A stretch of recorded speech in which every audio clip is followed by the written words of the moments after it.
Bueno, si les parece, muchas gracias, doctor Mariano González, muy claro todo lo que expuso. Y ahora va a continuar la doctora Silvia Fernández. El tema es shock en el recién nacido, diagnóstico y manejo. Y para acompañarlas en la mesa están la doctora María Eugenia Pasiti y el doctor Esteban Martonell. Sí, porque puse aquí. Bueno, muchísimas gracias a todos ustedes por estar, a toda la organización. La verdad que adhiero a todas las palabras que dijo Gonzalo recién. Nos sentimos sumamente bien con el cariño, el amor que nos recibieron. Y bueno, por todo esto también es una manifestación de cariño que estén acá escuchándonos. Bueno, solo este tema, shock en el recién nacido. Difícil, y creo que ha ido cambiando. Creo que uno de los temas que desde que yo empecé neonatología hace varios años, no voy a decir cuánto, pocas cosas teníamos nosotros para definir si un paciente estaba en shock o no, ¿sí? Bueno, ahora tenemos algunas cosas más. Yo hice como una guía de... Voy a sacar esto. Sí.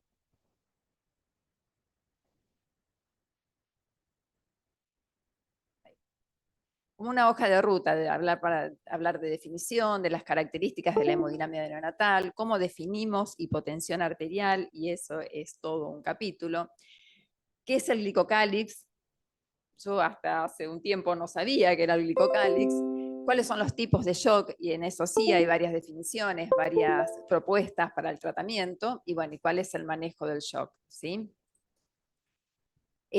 Como concepto general, que es el shock, este desbalance entre la entrega y el consumo de oxígeno, y esas son todas las variables que tiene que ver con el contenido de oxígeno, hemoglobina, saturación, PO2, que tiene que ver con el gasto cardíaco, la frecuencia cardíaca, el volumen sistólico, y a su vez que determinan el volumen sistólico, la precarga, la contractilidad, la poscarga, y a su vez cada uno de estas van a depender, por ejemplo, la precarga, de volemia, retorno venoso, alteración del llenado diastólico, que interviene con la poscarga, el diámetro del vaso, la viscosidad de la sangre, las alteraciones, si hay alteraciones dinámicas, anatómicas. Y más allá de todo esto, con el consumo de oxígeno van a tener que ver el gasto metabólico basal del bebé y el trabajo adicional en situación de sepsis, en una situación de carga de respirador, de prematurez. Bueno, entonces, todas estas variables intervienen para que nosotros podamos hacer un diagnóstico de que el paciente está en shock, ¿sí?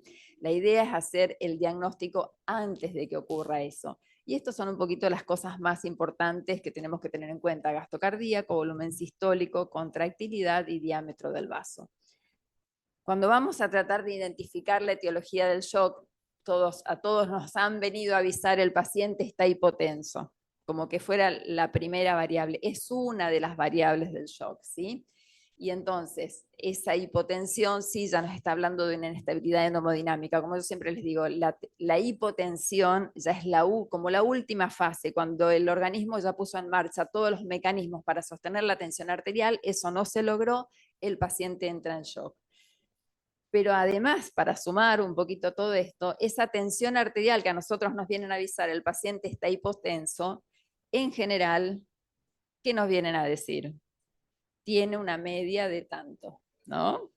Bueno, la media es una derivada de la tensión arterial, porque la tensión arterial tiene un componente sistólico y un componente diastólico. Y a su vez, cada uno de estos, bueno, si hablamos del componente diastólico, tiene que ver con la resistencia vascular y con el estado del volumen del paciente. Y si hablamos de la presión sistólica, nos está expresando la fuerza de contractilidad.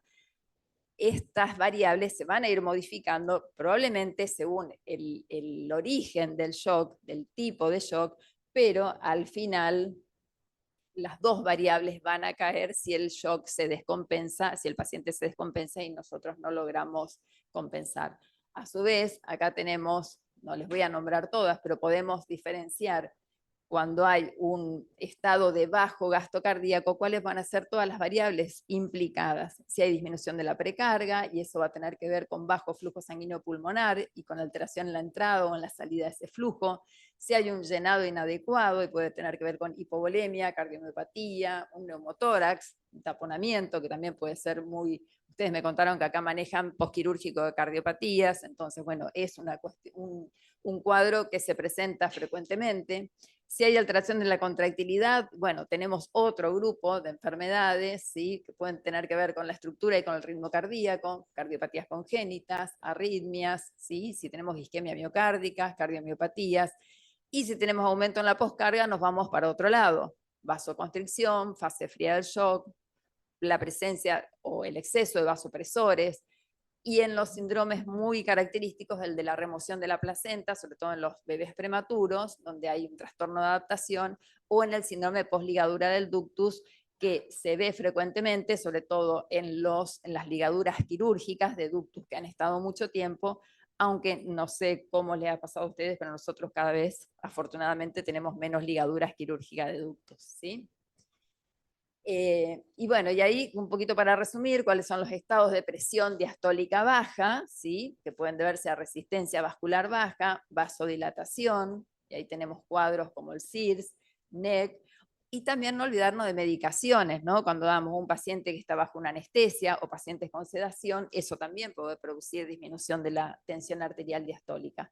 Cuando hay aumento del lecho vascular, por ejemplo, por un ductus o malformaciones arteriovenosas, hemangiomas, o situaciones de hipovolemia, lic capilar, hemorragia, pérdida de agua en los prematuros extremos o una diuresis excesiva, ¿sí?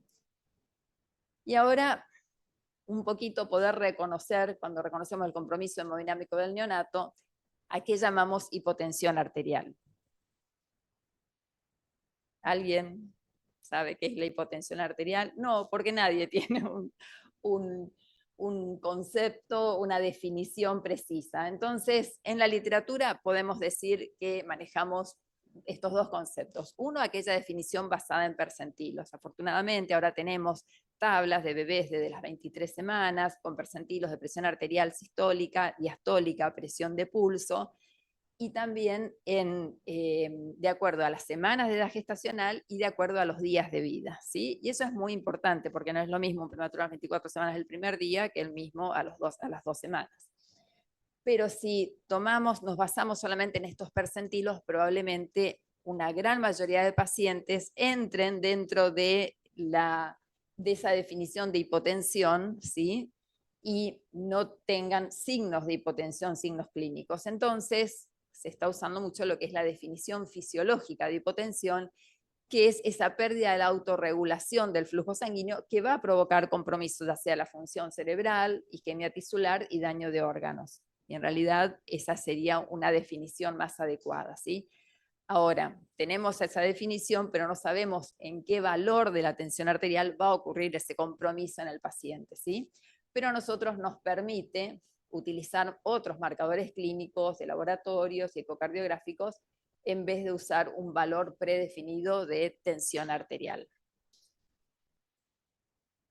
Ustedes seguramente también manejaron el concepto de que la tensión media igual a la edad gestacional era está bien, si está por debajo de eso está hipotenso, si está por encima, no, ya les dije, la tensión media es una derivada, y eso surgió, ese concepto, hace 32 años, cuando el Colegio Británico, que sacó la norma para el manejo del distrés respiratorio, la enfermedad de membrana hialina de los recién nacidos, dijeron que una tensión arterial media similar a la edad gestacional se podía considerar adecuada, pero no había evidencia, el grupo era solamente prematuros y con enfermedad de membrana hialina.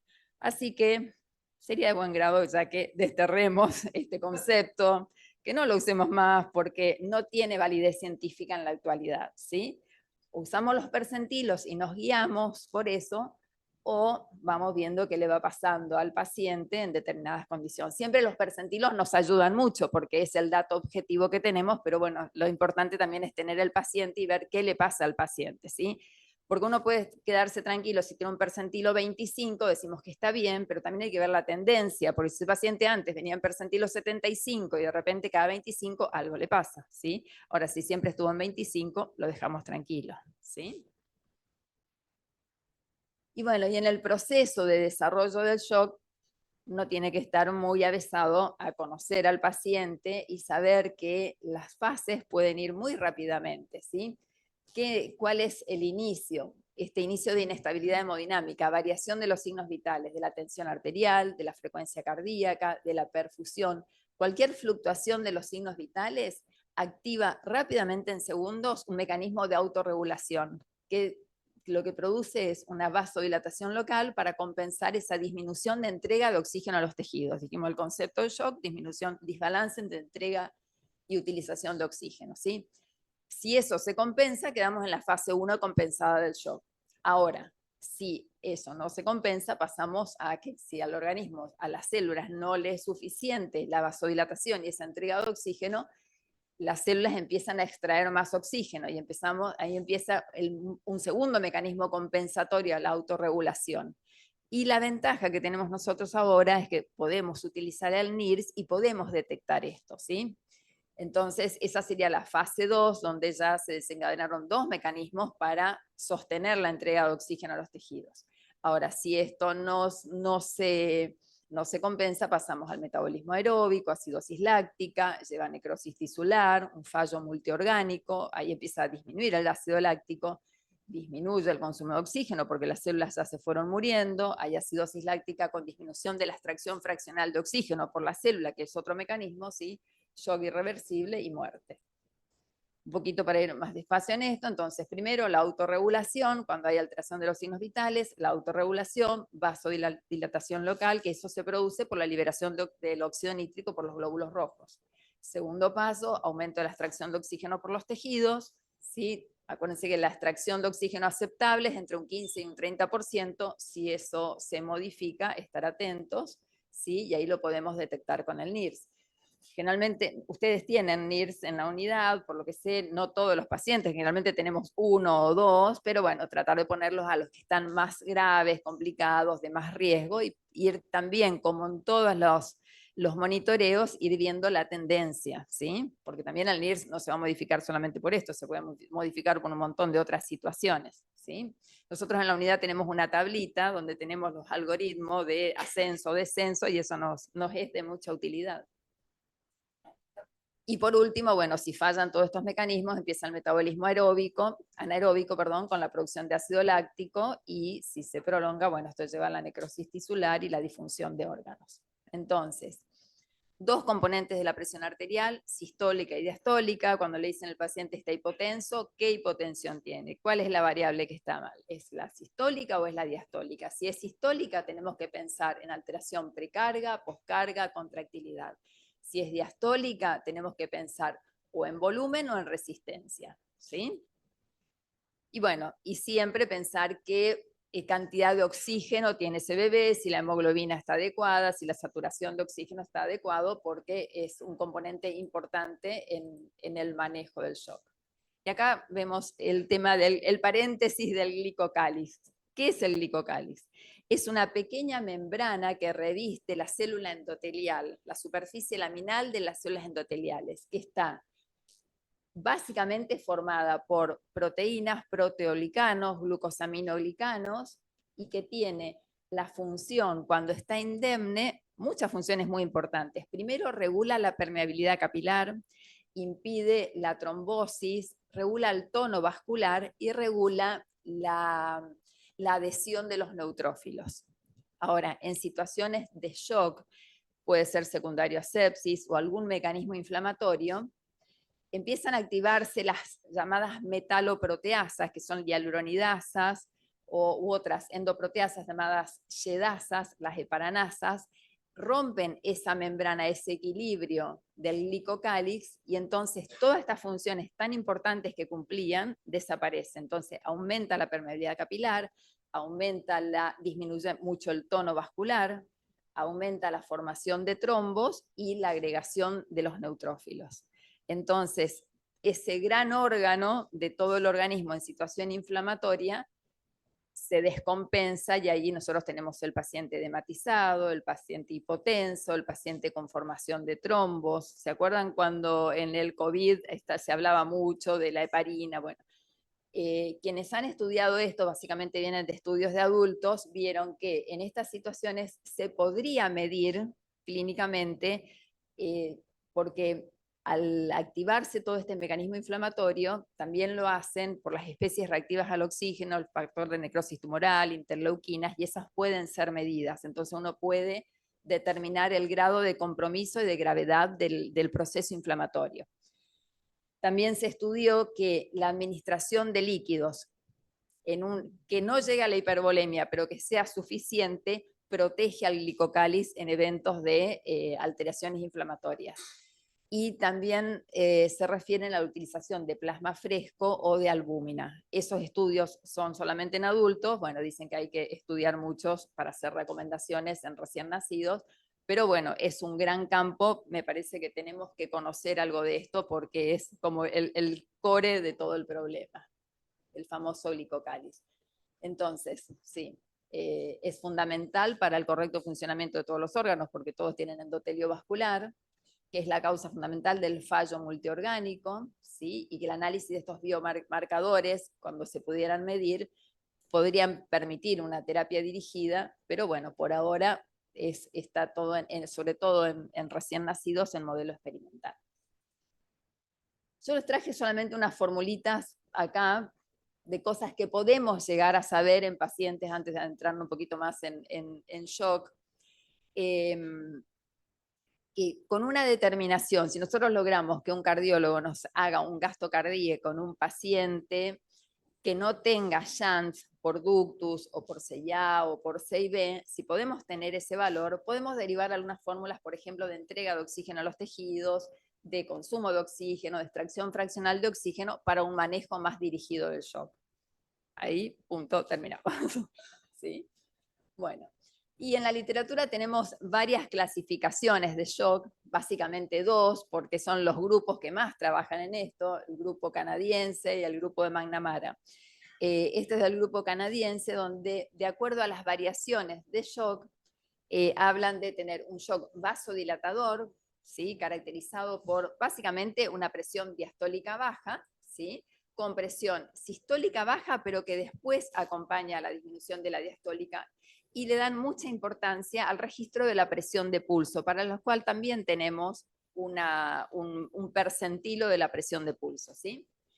Después tenemos el shock vasoconstrictor, donde la presión diastólica está normal o alta, ¿sí? Y ahí la característica es que tiene la presión de pulso estrecho. Y después tenemos el shock cardiogénico, donde fallaron todos los mecanismos y tenemos presión sistólica y diastólica baja. Entonces, en la fisiología vasodilatadora tenemos la presión diastólica baja, la función cardíaca sistólica puede estar normal o puede haber hiperdinamia, ¿sí? Y entonces tenemos aumento de la frecuencia cardíaca. La característica principal del shock vasodilatador, entonces, es la presión diastólica baja. Entonces, ustedes le avisan que el paciente tiene una hipotensión diastólica, pensar en un shock vasodilatador. ¿Y en qué tenemos que pensar? En shock séptico o inflamación sistémica, en sepsis, si es en prematuros, en disfunción suprarrenal, en la administración de medicaciones, si no estamos pasando con la medicación, la presencia de acidosis respiratoria o metabólica, y en la encefalopatía hipóxico-isquémica, ¿sí? Y ahí si tuviéramos, nuestros monitores no tienen ese gráfico de tendencia, pero si tuviéramos, lo que veríamos es la disminución de la presión diastólica, que va, en algún momento la sistólica después empieza a acompañar esa disminución. La característica del shock vasoconstrictor básicamente es la presión de pulso estrecha porque aumenta la presión diastólica, ¿sí? ¿Y dónde encontramos esto? Fíjense, ahí tenemos, ¿sí? Una presión diastólica que empieza a aumentar y se estrecha la presión de pulso, que es la presión entre la diferencia entre la sistólica y la diastólica. ¿En qué situaciones encontramos esto? En la falla de adaptación postnatal, cuando al bebé se le cambia la poscarga y aumentó la poscarga y el sistema cardiovascular no puede responder a ese aumento de poscarga. En los síndromes postligadura del ductus, posembolización de malformaciones arteriovenosas, en hipertensión pulmonar, también en encefalopatía y en shock séptico. Acordarse que el mecanismo inicial puede ser uno, pero después estos se pueden ir solapando y mezclando las distintas características. Y el shock cardiogénico, bueno, el componente principal es que tiene la presión diastólica baja y el pulso estrecho porque también hay caída de la sistólica. Fíjense, acá tenemos un gráfico de cómo viene presión arterial normal, caída de ambas presiones, administración de medicación y restauración de la presión, ¿sí? ¿Dónde encontramos shock cardiogénico? Situaciones de baja precarga, falla en la adaptación postnatal en los prematuros, disfunción miocárdica global, miocardiopatías, ¿sí? O secundarias a cardiopatías, en casos de hipertensión pulmonar, ventilación mecánica con presión media elevada, en acidosis progresiva. La sobredosis de inotrópico también es muy frecuente. A veces el paciente no responde a los inotrópicos y aumentamos dosis y no es por ahí, ¿sí? O la presencia de arritmias también puede producir un shock cardiogénico. Fíjense, este es un ejemplo donde ocurre una disminución de la presión arterial, un shock cardiogénico, se produce una restauración con una caída en la saturación regional de oxígeno, una restauración de la presión con adrenalina y cómo mejora la saturación regional de oxígeno.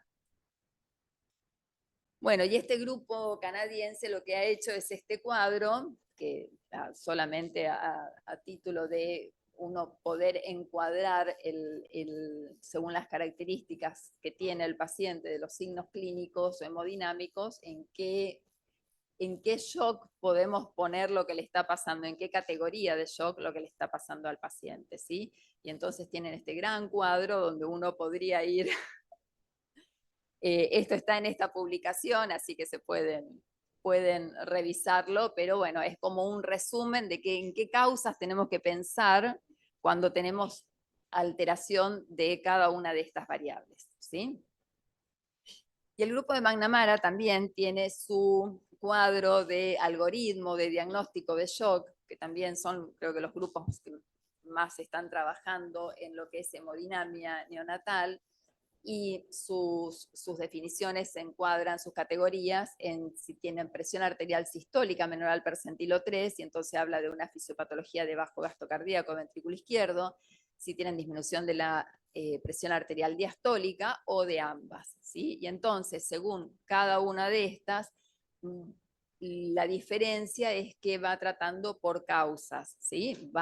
Nos va dando pautas de mirar qué pasa en cada situación y en cada una de esas, bueno, considerar el tratamiento. Por ejemplo, no vamos a nombrar a todas, pero si tenemos un cuadro de hipertensión pulmonar, las terapéuticas posibles a emplear serían disminuir la resistencia vascular pulmonar, ya sea con óxido nítrico, milrinona, probablemente tener que aumentar el inotropismo. Si podemos mejorar la presión de llenado auricular, estaría indicado el uso de vasopresina para bajar la resistencia vascular pulmonar, y si el cuadro también se acompaña de una hipotensión sistémica, pero siempre que el ventrículo izquierdo tenga un adecuado funcionamiento. Aumentar la perfusión ventricular sistólica con dobutamina o adrenalina, y eventualmente considerar, por ejemplo, infunción de prostaglandinas si hay disfunción de ventrículo derecho y ductus cerrado o restrictivo. Y así con cada una de los probables mecanismos de producción del shock va dando un probable tratamiento, ¿sí? O el que más sugieren. Si tenemos fisiopatología de baja resistencia vascular, bueno, pensar en hipovolemia, ¿sí? Que es lo más frecuente, en la fase caliente del shock, que a veces también la perdemos, o el ductus, y bueno, y va recomendando siempre, por ejemplo, siempre en estos casos es optimizar la precarga, sugieren no más de 2 expansiones a 10 mililitros por kilo y deja los coloides como o sí o no, ¿sí? Nosotros en nuestra unidad siempre utilizamos cristaloides, es muy raro cuando el paciente hay poca respuesta que usemos coloides. O ante la necesidad, si tiene necesidad de transfundirse o hay alguna coagulopatía, bueno, ahí sí usamos coloides, ¿sí? Plasma u otros, ¿sí? Y así, y cuando ya habla de disfunción cardíaca sistólica, ya va poniendo parámetros de progresión de la severidad, ¿sí? Y entonces va agregando, sacando de acuerdo a las características de cada uno, siempre pensando en la necesidad del paciente, qué es lo que le está pasando al paciente, ¿sí? Porque ahora vamos a ver cuáles son los parámetros que nos van a ir guiando, ¿sí? Y entonces, como consideración especial, siempre saber que mantener la mínima presión media en la vía aérea que permite una adecuada oxigenación, son sus recomendaciones. Considerar hidrocortisona si no hay respuesta a 2 agentes o vasopresores o inotrópicos. Realizar ecocardiografía si uno prevé que la situación no se va a resolver rápidamente. Esto siempre evaluar causa subyacente de hipotensión, si hay hemorragia, sepsis, SIRS, insuficiencia adrenal, arritmias, alteraciones electrolíticas, ¿sí? Cosas que sean algunas más fáciles de detectar o que a veces se nos pasan en todo el pensamiento o en el tratamiento del paciente grave, ¿sí? Evitar el uso de drogas con efecto inotrópico o cronotrópico en el hijo de madre diabética, que es muy frecuente, olvidarnos de la fisiopatología del hijo de madre diabética, ¿sí? Y esto de la precaución de usar milrinona en pacientes con encefalopatía e hipotermia, ¿sí? Por la duración, la vida media de la milrinona, se prefieren otras drogas. Bueno, y con respecto al diagnóstico, la verdad que muchos cambios no hemos tenido. En los 90 veíamos los signos vitales, el estado ácido base, el examen físico, ocultación, pulsos, relleno capilar, diuresis. Y actualmente, entonces, vemos signos vitales, estado ácido base, examen físico, ocultación, pulsos, relleno capilar. Pero ¿qué es lo que ahora más nos ayuda para poder catalogar al paciente, definir su estado de compensación o no hemodinámica? La ecocardiografía funcional, ¿sí?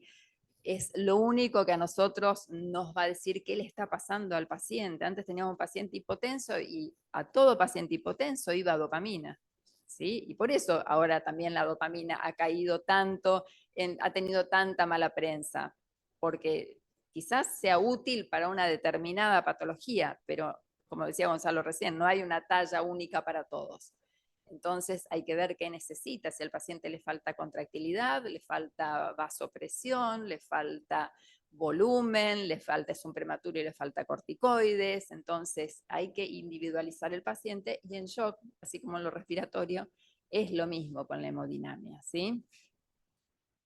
Este es un resumen de un trabajito que hicieron sobre un total de 512 consultas en una unidad de neonatología y vieron que con la ecocardiografía al paciente le indicaban un tratamiento y luego de realizar la ecocardiografía vieron que un 40% de esos pacientes tuvieron que redireccionar, cambiar, fíjense, casi la mitad de los pacientes cambiar a la terapéutica que se había indicado inicialmente. Y esto es mucho mayor en los adultos, pero bueno, a nosotros nos interesa esto.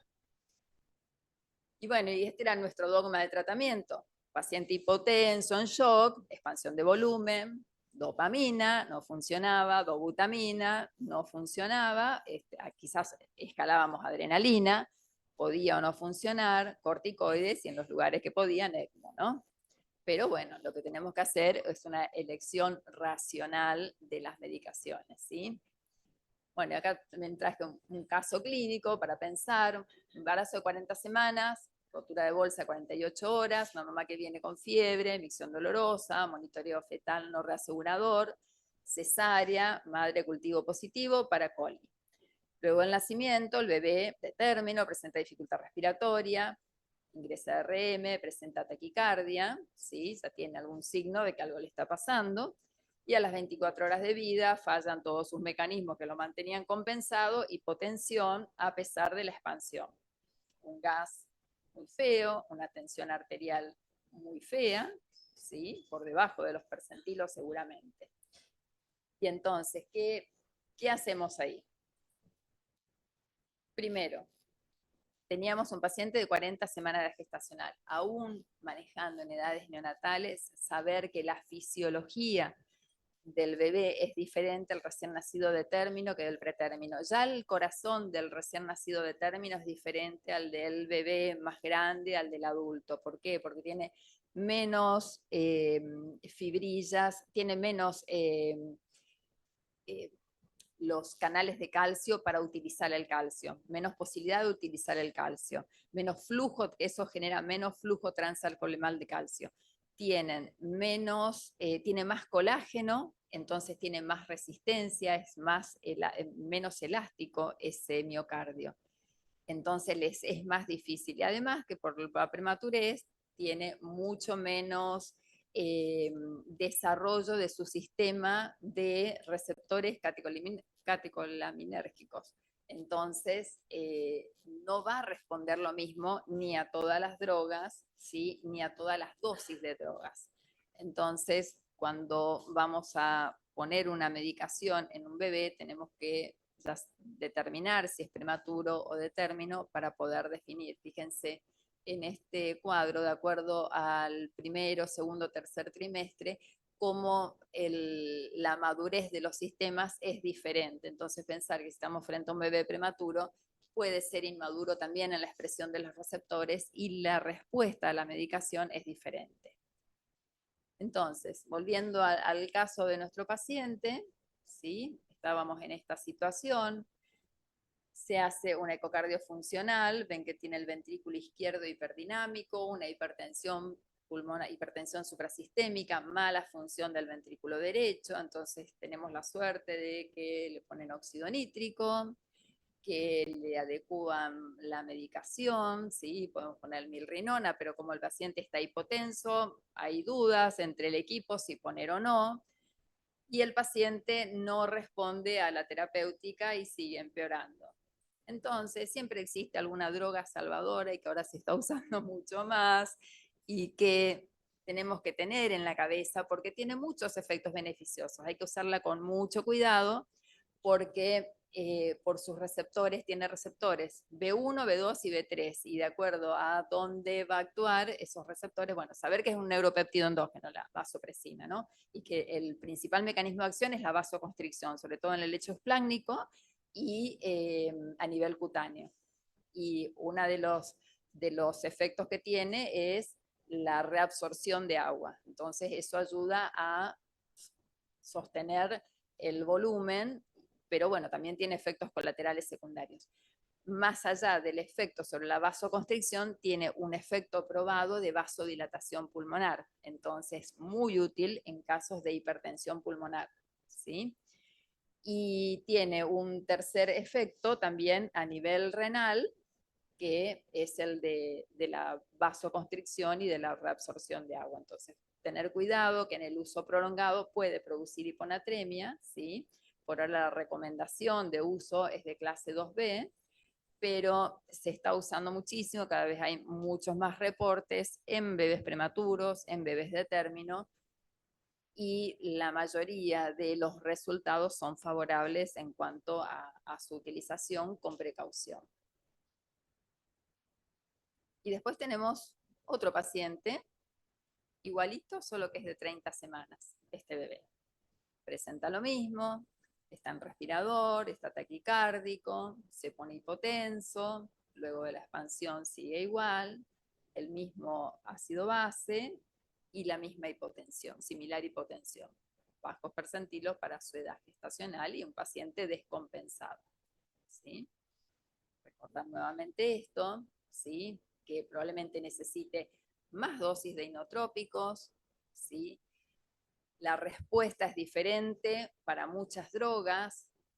Si ponemos, hay estudios donde han valorado a misma dosis de dopamina, la respuesta que tienen, y en pacientes que se han puesto 2 o que se han puesto 10 gamas kilómetros de dopamina, la respuesta es similar, o aquel que recibió 2 tiene una hiperrespuesta y aquel que recibe 10 gamas no tiene respuesta a la vasoconstricción. Y entonces pensar esto de la inmadurez de la expresión de los receptores, ¿sí? Que si tenemos un bebé maduro, probablemente nosotros le administremos una droga y esa droga actúe, pero si tenemos un bebé muy prematuro, la regulación de los receptores, más si ya está con una sobrecarga de drogas, va a ser diferente, no va a actuar como queremos que actúe y entonces tenemos que pensar en los corticoides, porque además el prematuro también es inmaduro en todos sus órganos, ¿sí? Pero el uso de corticoides, hay diferentes cuadros, me voy con el tiempo. Tenemos que pensar que el uso tiene que limitarse al tratamiento de esta insuficiencia adrenal relativa, no tenemos que usar dosis antiinflamatorias, la droga de elección es la hidrocortisona. ¿A qué llamamos insuficiencia adrenal relativa? Bueno, los libros dicen que es un valor inapropiadamente bajo para el grado de estrés-enfermedad, ¿sí? más signos de disfunción cardiovascular, más un paciente con compromiso de la tensión arterial, ritmo diurético, perfusión, acidosis. Entonces, ¿qué es normal en un bebé prematuro? Y depende, si tenemos un prematuro, generalmente el valor de cortisol es normalmente bajo, un valor 3,6 puede ser normal, pero la transición, todo el periodo de mayor demanda de un bebé en un periodo de transición puede llevar hasta insuficiencia relativa, ¿sí? Porque hay alteración de las enzimas, un cuadro de supresión de cortisol materno que, bueno, influye en esto. ¿Cuándo debemos dar y qué dosis administrar? Bueno, recordar también que la vida media del cortisol es diferente en el adulto, en el bebé de término y en el prematuro. Y en el prematuro llega hasta 13 horas, ¿sí? No tenemos que dar las famosas dosis de estrés que damos en otra población, ¿sí? Y en el prematuro se sugiere 1 miligramo kilo día, que eso nos aumentaría a un nivel normal de cortisol de 5 microgramos decilitro. Este es un cuadro, un algoritmo, perdón, que no les traduje, pero bueno, uno tendría que hacer una prueba de corticoides, dar una dosis de 1 miligramo kilo. Si no responde, no hay que darle más dosis de corticoides porque no va por ahí. Ahora, si responde, si es un bebé de menos de 34 semanas, esta sería la dosis indicada 0,5 cada 12 horas, y si es más de 34 semanas, 0,5 cada 6 a 8 horas, ¿sí? Ir monitoreando el estado cardiovascular, pero saber que puede haber muchas variables individuales, ¿sí? Y quizás si no hay respuesta, si hubo una respuesta inicial, pero después otra vez cae en hipotensión, quizás uno tendría que acortar los intervalos de dosis. ¿Y por cuánto tiempo? En el bebé de término probablemente lo retiremos más rápido, si cuando ya no necesiten inotrópicos, y en los prematuros probablemente necesiten más tiempo, tenemos que disminuir las dosis gradualmente a medida que vamos sacando los vasopresores, y si hay dificultad para retirar, probablemente estábamos dando dosis muy altas y tenemos que ir más lento en el retiro.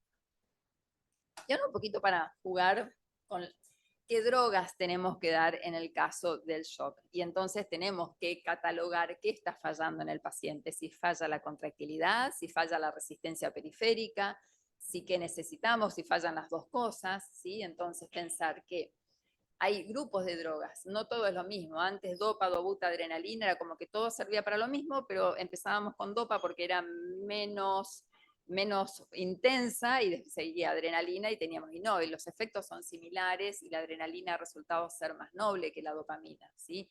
Hay estudios donde evaluaron para similar grupo poblacional y categoría de alteración hemodinámica del paciente con dopa y adrenalina, y vieron que a los 3 años a los pacientes que recibieron dopamina les fue peor en outcome del neurodesarrollo.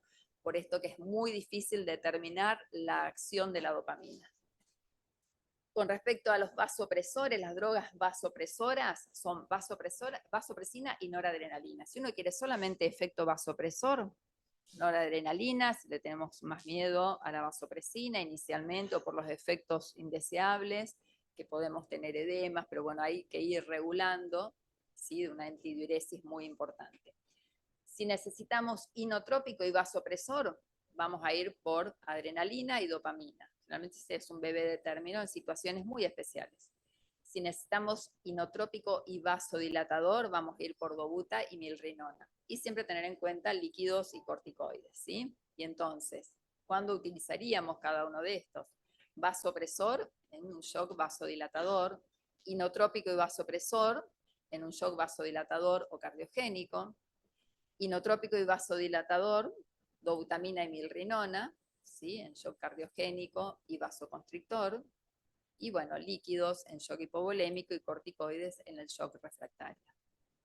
Entonces, un poquito resumiendo lo mismo: shock vasodilatador, vasopresina y noradrenalina para efecto vasopresor, vasodilatador y cardiogénico como inotrópico y vasopresor, dopamina y adrenalina, vasoconstrictor y cardiogénico como dobuta y milre, ¿sí? Para efecto inotrópico y vasodilatador, en hipovolémico volumen, y en refractario hidrocortisona. Este es un resumen de los efectos de las drogas, ¿sí? Que su efecto sobre el volumen de stroke, sobre la resistencia vascular sistémica y pulmonar, ¿sí? Uno de los efectos colaterales también de la dopamina, cuando uno tiene hipotensión arterial, y tenemos que saber siempre, conocer si el paciente no tiene hipertensión pulmonar, porque no solamente el efecto es sobre la el lecho vascular sistémico, sino también sobre el lecho vascular pulmonar y puede empeorar la hipertensión pulmonar.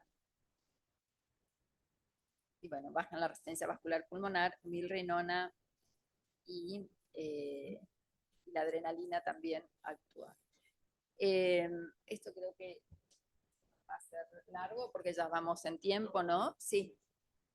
6, no, 2 minutos, por eso. Vamos a pasar, igual esta presentación les queda a ustedes, es como para un poquito hablar un poco más sobre cada una de las drogas, los efectos que tiene, ¿sí? Y su uso básico. Nona, vasopresina, ¿sí? Efectos colaterales, dónde se usaría, ¿sí? Entonces, como para resumir, hipotensión sistólica, descartar siempre causas no hemodinámicas, pensar en el neumotórax, optimizar la precarga con productos sanguíneos para optimizar el transporte de oxígeno, pero bueno, eso es fácil de conocer, la concentración de hemoglobina de cada paciente, ¿sí? Drogas que van a aumentar el volumen de stroke, la dobutamina de primera línea, la adrenalina, ¿sí? Siempre pensar en patologías concomitantes, milrinona, si no hay hipotensión ni es una encefalopatía, y la vasopresina. Y por último, corticoides. Y en hipotensión diastólica, bueno, siempre ver volumen, y situaciones que pueden producir hipotensión diastólica como un ductus, ¿sí? Y cuadros de inflamación sistémica. ¿Qué pasa cuando hicimos todo esto y pensamos que lo hicimos bien y no tenemos respuesta? Bueno, puede ser que estemos usando la medicación equivocada, altas dosis de inotrópico que sobresaturan los receptores y dejamos de tener respuesta, una disfunción suprarrenal, una patología cardíaca no diagnosticada, que eso suele pasar, que tenemos que pedir al cardiólogo que nos venga a revalorar, ¿sí? Revalorar la fisiopatología del shock, disminuir dosis y esperar respuesta cuando pensamos que tenemos alta dosis de inotrópicos, agregar corticoides y reconsultar al cardiólogo. Y esto es como consideraciones generales, ¿sí? Esto saber que pueden haber múltiples mecanismos que llevan al shock al paciente, entonces volver a hacer una revisión detallada de todo lo que hicimos, siempre considerar administración de volumen, pero cuando hay evidencia de que falta, optimizar la ventilación, la oxigenación, considerar corticoides, ¿sí? En caso de disfunción suprarrenal o cuando no hay respuesta a fármacos cardiovasculares, lo que les conté del uso excesivo de inotrópicos, acordarse que hijo madre diabética no debemos dar inotrópicos y ayudarnos con la evaluación de la saturación regional de oxígeno, con la extracción de oxígeno. ¿Y cuándo retiramos el soporte cardiovascular? Es también otra pregunta. Y bueno, vamos a ir también con parámetros clínicos, con mejoría del paciente, parámetros clínicos, un láctico menos de 3, un ritmo diurético más de 1, una acidosis metabólica en mejoría, un buen relleno capilar, una buena saturación regional, una adecuada extracción de oxígeno. Y siempre, bueno, mirar las tendencias, lo que le había comentado, de las presiones y fijarse ante cualquier deterioro o intervención, comparar con las curvas de percentilos, ¿sí? Integrar todos los valores del paciente, o sea, siempre es una película, no es una foto la descompensación del paciente. Y cambiar la recomendación si no hay mejoría o hay empeoramiento de cualquier intervención.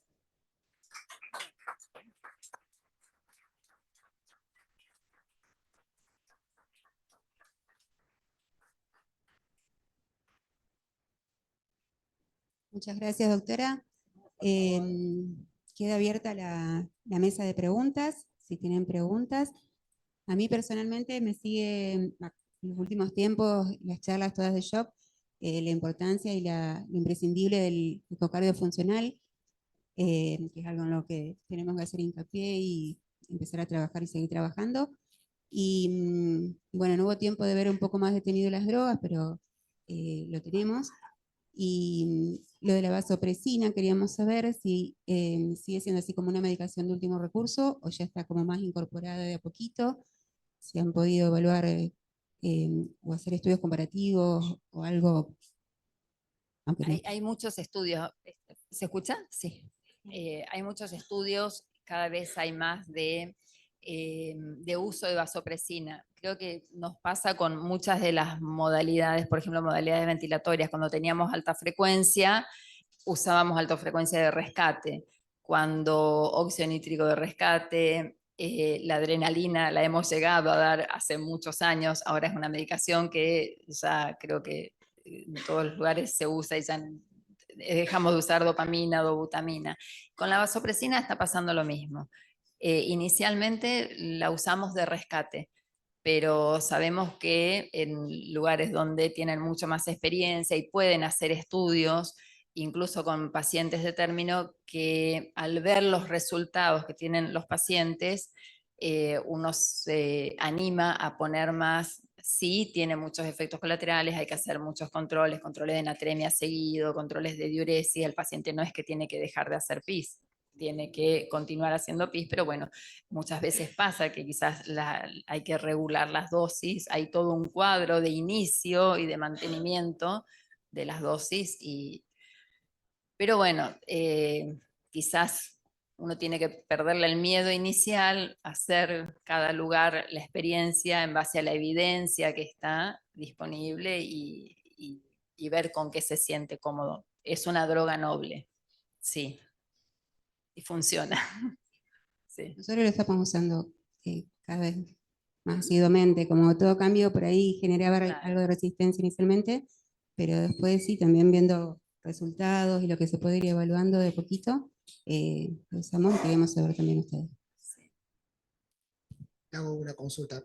Con respecto a su experiencia personal en el uso de los vasopresores, a veces la disyuntiva que tenemos es si arrancar con noradrenalina, si arrancar con vasopresina. ¿Cuál es la experiencia que tienen ustedes con respecto a las dos drogas y en qué patología eligen una u otra o si es? Arrancamos con noradrenalina. Si tenemos certeza de shock vasodilatador y después de optimizar y revisar causas de hipovolemia, y si pensamos en qué es la resistencia a la que falla y si podemos contar con el cardiólogo, que eso es fundamental, ver cómo está el corazón siempre para poner un vasoconstrictor, porque si no podemos hacer más daño, ¿sí? Y creo que eso también fue una de las más la prensa de la dopamina, que tenía efecto vasoconstrictor sobre un corazón que no estaba bien, no tenía una buena contractilidad. Y entonces, estos está descrito efectos de la misma droga sobre el corazón, no es lo mismo sobre el sistema vascular periférico, y entonces esa interacción era la que fallaba. En general nos es más fácil arrancar con noradrenalina y menos efectos colaterales, y también tiene su efecto vasodilatador pulmonar, entonces en casos de hipertensión pulmonar también es beneficiosa. Y si no hay respuesta, escalamos a vasopresina. En general nos manejamos así. Más allá quizás de la patología puntual del paciente, si hay un shock vasodilatador, es nuestra aproximación inicial de colocación de drogas. Doctora, ¿cuál es la situación de los neonatólogos con el ecocardiograma en su servicio? ¿Qué están haciendo? ¿Cómo lo están usando? ¿Qué decisiones están tomando si es que lo hacen? No, por ahora todas las decisiones se basan en la realización de la ecocardio por el cardiólogo. Sí. Primero que tienen que tenerla en un paciente grave, descartar cardiopatía congénita. Hemos hecho algunos cursos de ecografía funcional donde estaba incluida la ecocardiografía, pero es una técnica que lleva mucho tiempo de aprendizaje, muchas horas de estar con el paciente, uno todo lo que lee después llevar al paciente es difícil, tener el modelo y que esté, y también tiene que ver con esto de respeto por las diferentes... nuestros pacientes, bueno, están en la neo porque están enfermos, entonces uno tiene que, es estar con el paciente por lo menos media hora si uno quiere ir sacando los cortes y viendo.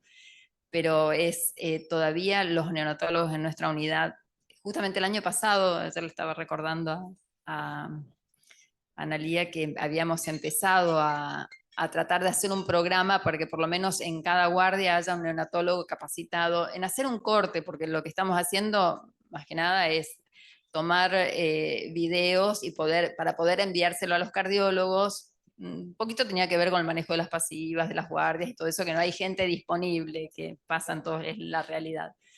pero es difícil porque cuando nosotros vamos al consultorio, porque ellos se ofrecen mucho, vengan al consultorio y hacen las ecografías, pero el neonatólogo no tiene tiempo de ir al consultorio. Cuando van al consultorio ven pacientes grandes, y cuando vienen al aneo están apurados, entonces tampoco los podemos estar ocupando su tiempo en la docencia. Así que, bueno, somos 2 o 3 los que más estamos en eso, pero no es... Gracias. No, De no. la sala, ¿alguien quiere hacer una pregunta? Si no, tenemos en el chat, la doctora Toller, utilidad, pregunta por el índice de perfusión en shock. ¿Qué utilidad? Sí, no demasiada. No es que no tenga utilidad, está descrito, tiene utilidad, pero uno tendría que tener el monitor y mirarlo y estar atentos a eso también, sí. Pero sabemos que es un índice más, ¿sí? Y que está dentro de los parámetros de shock, pero tampoco todos los monitores lo tienen, entonces... Hay otra pregunta de la misma doctora que dice, ¿qué dosis de adrenalina recomienda si está vasodilatado y además necesita mejorar el inotropismo? ¿Y Sí. hasta cuánto aumentamos y cuándo pasamos a otra droga? Si está vasodilatado, recomendamos un vasopresor básicamente, ¿sí? Ahora, si necesita inotropismo, podemos poner adrenalina y noradrenalina y cada dosis para cada una de la respuesta que se quiere obtener. Las drogas hay que ir titulándolas para ver el efecto. No hay una dosis para cada cosa porque todos los pacientes son diferentes. Como les decía, el prematuro es diferente al bebé de término, probablemente sea diferente al cardiópata. Y entonces hay que poner una dosis e ir titulando rápidamente, porque aparte son catecolaminas que van apareciendo y desapareciendo rápidamente del organismo, ¿sí? Y de vida media muy corta, por eso. Entonces uno ya sabe cuál es la dosis que tiene efecto para esto. Y entonces ir haciendo la titulación. Bueno, muchas gracias Silvia, y ahora si le parece hacemos un pequeño break, así nos hidratamos, subimos la glucemia y después continuamos. 2:30.